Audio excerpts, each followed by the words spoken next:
Hey guys, it's Jody from the Strength Network. I wanted to put out some videos that I think might help you and help to propel you forward. Little informational videos and see how you like them. Any feedback is truly appreciated. And today we're going to talk about one of my favorite topics because we all have an issue with this, and it's called cravings. Okay, where do cravings reside? Why is it so hard to beat them down? And how can we change them? Like, anything like cigarettes, alcohol, to eating bad food. There is a reason why it's so hard to fight these cravings, but we have a way to actually retrain the brain in order to not make it so hard. So I'm going to do some pretty bad art.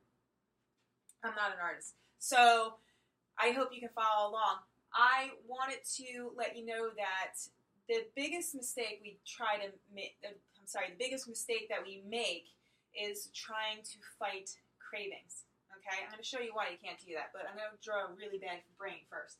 So we're going to draw a brain, okay, and my husband thinks this looks like a kidney, but I'm trying. And so within the brain, we have the pleasure center, which is the basal ganglia. Okay, this controls our cravings. When a craving is fed and satisfied, it goes, ah. Okay, so no matter what that is. And it's really, really hard to fight it. And that's the biggest mistake that we make, is trying to fight the craving. Okay, so in a craving, there's the trigger. I remember when I was a smoker, and I quit when I was 29. I'm 44 now, so it's been a couple of years. A trigger for me was maybe after I ate, driving in the car for sure, talking on the telephone. So those were triggers for me. Now, I can't shut these triggers off because I need to drive a car and I need to eat. So what do? Okay? Obviously, triggers are always going to be there. So we have the trigger, then we have the behavior, and then we have the reward. Okay, so these feed into each other. Trigger, behavior, reward, and reward, trigger, behavior, reward. So what we're trying to do is, this is constantly trying to be satisfied and satiated. There's no way to really talk to it and tell it, no, you don't like that. There's just no way to do it. You can't shut this off. It's constantly there. What we can do consciously is, in the frontal lobe of the brain, which is the executive center of the brain, we can decide to change the behavior. So you're going to have a trigger, okay? You want something. So the behavior changes, okay?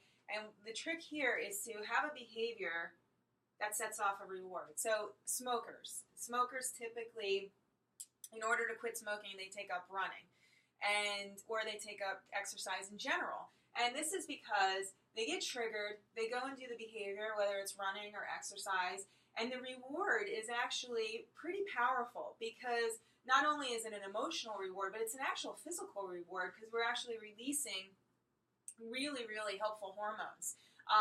So we're retraining we're training the basal ganglia to accept the fact that the new behavior is giving us this positive reward, so it's accepting it. But we gotta keep playing the loop. Now, there are two other things that are vital to this, okay?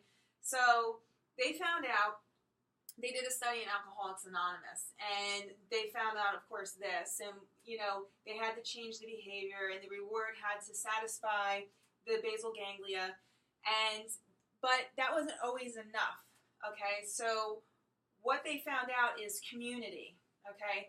Having a network of people that can help you, that know what you've gone through, are there and supportive. That's why everybody gets a sponsor in AA.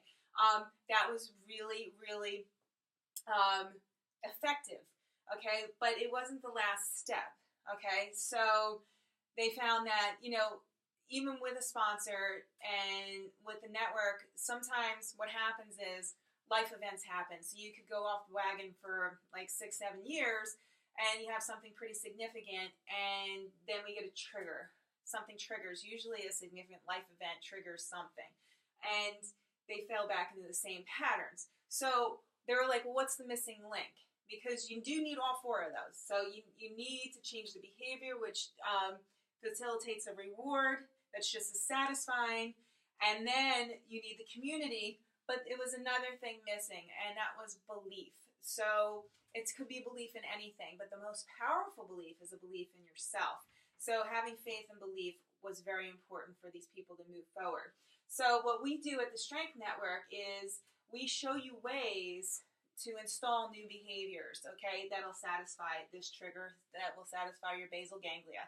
So reach out, Jodie, Jodie, at tsn-ahp.com. You can also reach out at team, TEAM, at tsn-ahp.com. And I'll be releasing more videos, and hopefully you're finding them helpful. Thank you so much, and have a great day. Bye-bye.